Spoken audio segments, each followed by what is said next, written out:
Halløjsa folkens, velkommen tilbage til endnu en video. I dag skal vi reacte til en video.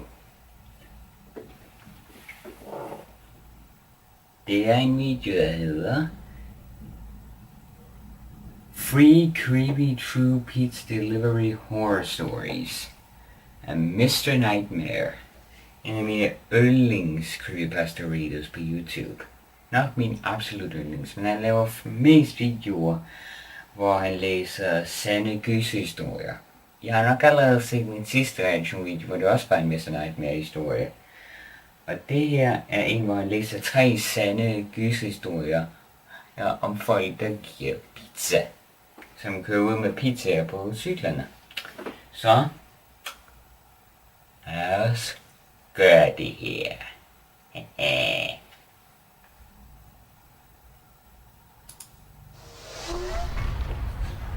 As far as I know, these stories are all true.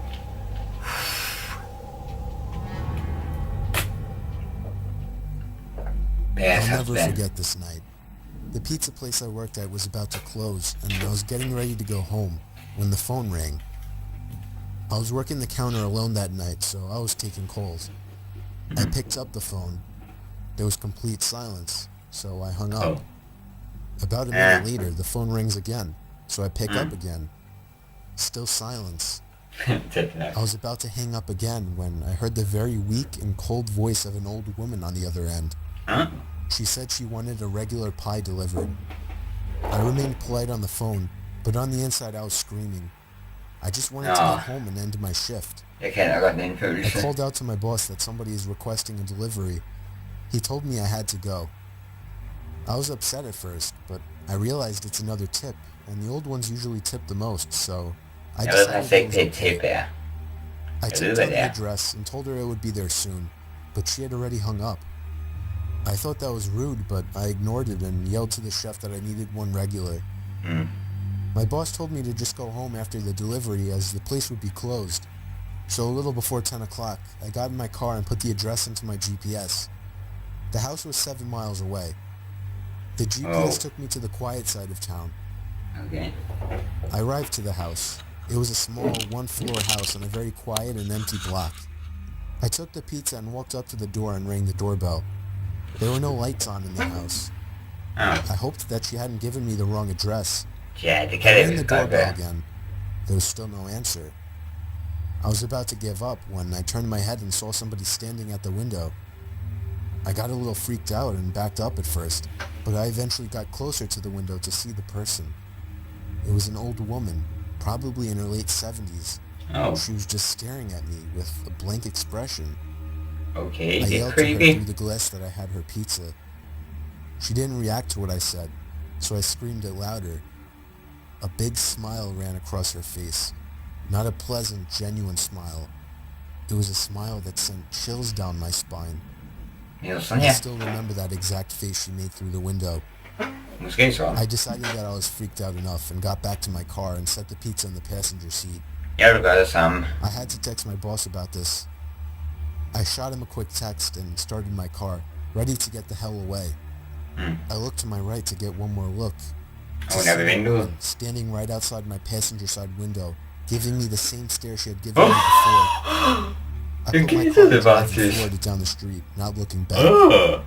My boss never made me do a late night delivery again. Jag förstår God.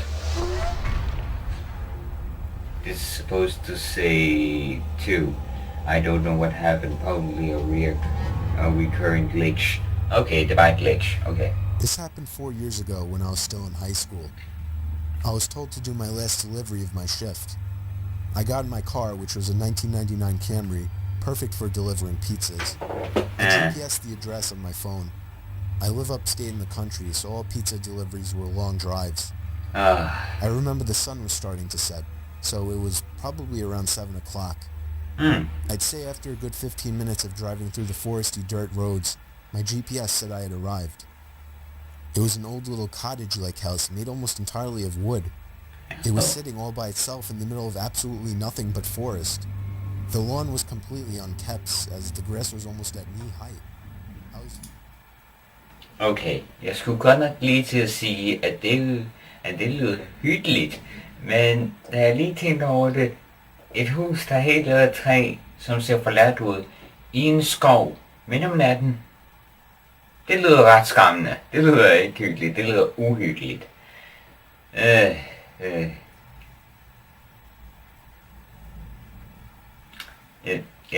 ser bare videre.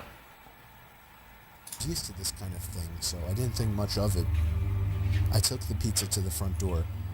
There was no doorbell, so I knocked loudly on the door. Within 10 seconds, I heard the sound of footsteps hitting wood on the inside of the house. The footsteps made it to the door and stopped. I started to feel uneasy. I got the feeling that I was being watched. And that's when I noticed there was a peephole in the door. Huh? It's the pizza guy, I called out. I heard a low, harsh-sounding voice on the other side of the door, telling me to bring the pizza out back. I didn't like the idea of going back there. Something didn't seem right. No. Are you sure, sir? I called out. He didn't answer my question. The sound of footsteps didn't move away from the door, so I had the feeling he was still watching me. I almost found myself walking back to my car, but I decided I didn't want any trouble with my boss. The last time I brought a pizza back, he gave me attitude, so I reluctantly walked through the uncut grass and around the small house to the back. I remember there was a shed and a little patio back there. In the patio, there was a table with 4 chairs surrounding it.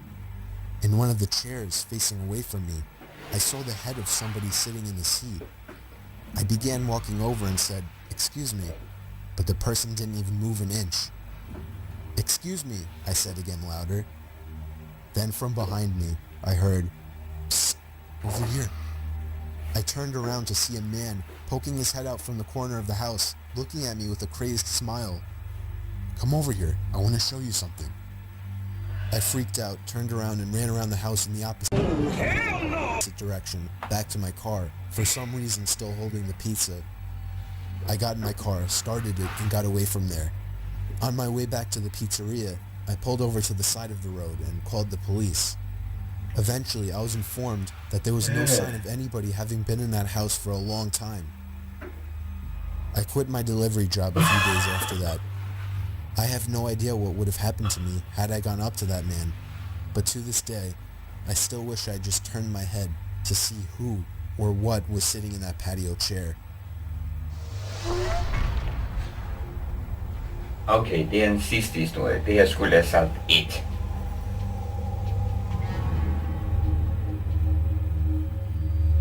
I was doing late night deliveries during this particular shift. When I worked this job, I lived in the Poconos. It was very rural up there.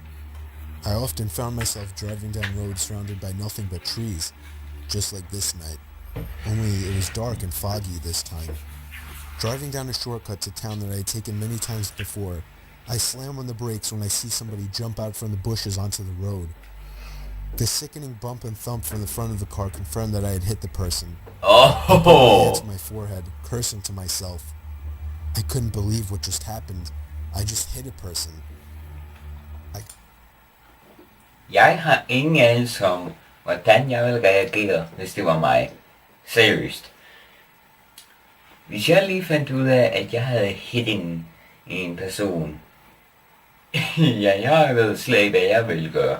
Jeg ville nok først ringe til en ambulance, og så måske også politiet. Jeg aner det ikke. Men måske ville en ambulance nok bare være nok. Eller måske burde jeg også lige ringe til politiet, for man kunne jo aldrig vide, at du kunne finde på at hoppe ud foran en vej midt om natten jo. Kan I se min pointe? Lad os gå videre. I got out of my car and checked to see if they were all right. It was a man wearing a black hoodie with the hood up. He lay motionless by my car tire. I had no idea what to do. At this point, I was panicking. Why the hell was this guy in the middle of nowhere? Why did he jump in front of my car? And then things got weirder. I can hear a scream for help, coming from the woods to the left of me. Somebody was in trouble. I looked at the man I hit with my car. He was still on the ground, motionless. I'd only be gone for a minute, I figured. For whatever stupid reason, I thought it was okay to leave the man behind, to go into the woods. I moved in the direction of the scream originally, hoping to hear another, but it was just total silence except for the night creatures making their sounds. "Where are you?" I yelled out.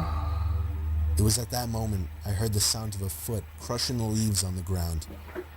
I turned in the direction of the sound, and even in the dark and foggy weather, I could still make out the figure of somebody hiding behind a tree opposite me.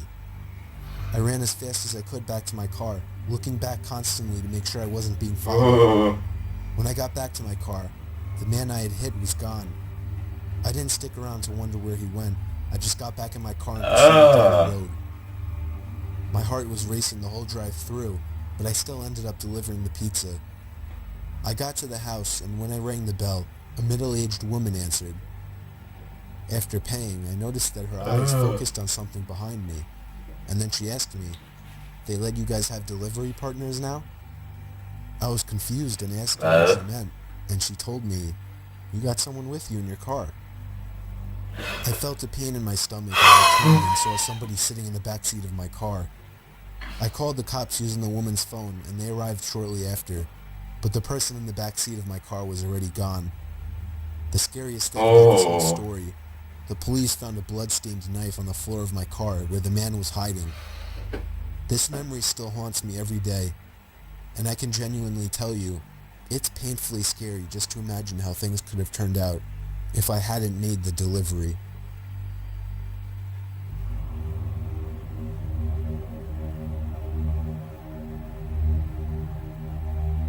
Okay, denne gang er det meningen, at den faktisk skal sige thanks for watching. Ja, det var da noget af en vanvittig historie.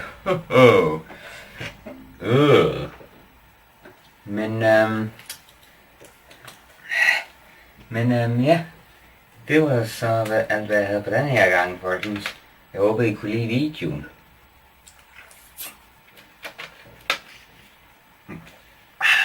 Hvis I ikke drikker pæresaftevand, så kunne I virkelig prøve at smage det. Det smager virkelig godt.